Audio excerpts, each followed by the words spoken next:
Hey, happy day. Biden and his gang of people, they've been hammering Trump for so long, and all of a sudden Trump and his people are hammering back. Biden, hey, you got a bunch of documents in your Corvette, you got documents kind of everywhere, and now boo, boo, boo, and he's saying, no, hey, that's okay if I do it, but you can't do it, and it goes on and on. And now, a lot of these left-wing wackos are saying, I think Trump planted all of these documents with the president.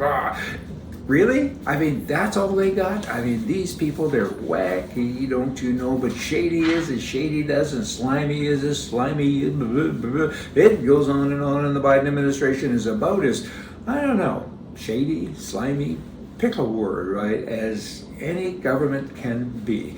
You know, they have all of these people coming across the border, and now they're saying, if you people squeal on the people who hire you, we'll give you a reward. Really? I mean, they're setting it up. I mean, this kind of happened with Hitler, you know. We want you to squeal on your neighbor and tell us what he's doing all the time so we know. That's a communist kind of thing. I mean, and he's letting them in illegally, and then he's saying, if you do this, we'll reward you. How crazy is that? I mean, it reminds me a little bit of Canada years ago when then Prime Minister Harper, he said, I'm going to make prostitution legal, but it's illegal to be a customer of a prostitute. Similar things here, a whole bunch of hookers. Right? That's kind of what it's all about. Now, you've got the Democrats, more than a dozen of them just this past week proposed an amendment to the Constitution to allow 16-year-olds to vote.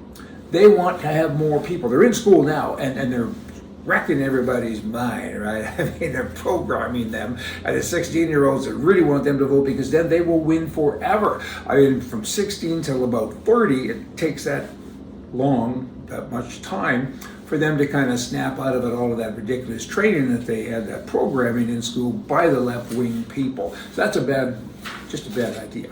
Canada, many places in addition to Canada too, but Canada's got this buyback program going on for guns.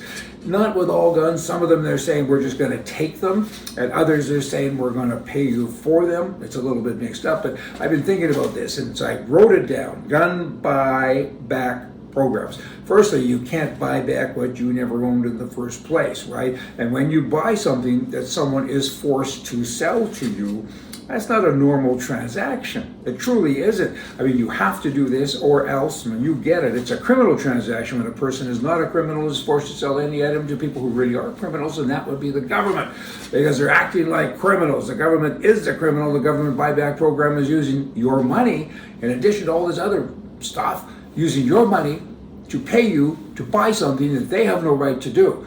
So, and then they put your taxes up because it's costing them billions of dollars to go out and do this crazy stuff.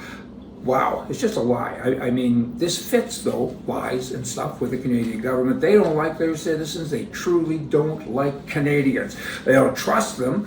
There's zero evidence that taking guns away from legally vetted and licensed people matters. I mean, they're turning people against each other, and that's what they're about. Who are these people? They're bad people. They really are bad people. The government offered to buy my guns from me, and after a thorough background check of the buyer, I'm not comfortable with selling weapons to organized crime, because that's kind of what they're about, organized crime.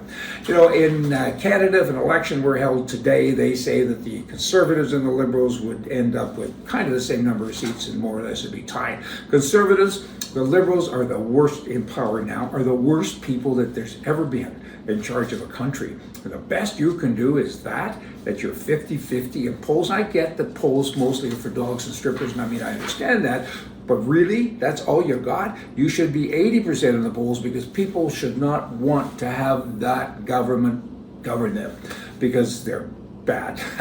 So clearly, you're doing something wrong. Get it right. I mean, be right. The people deserve that, right? See ya.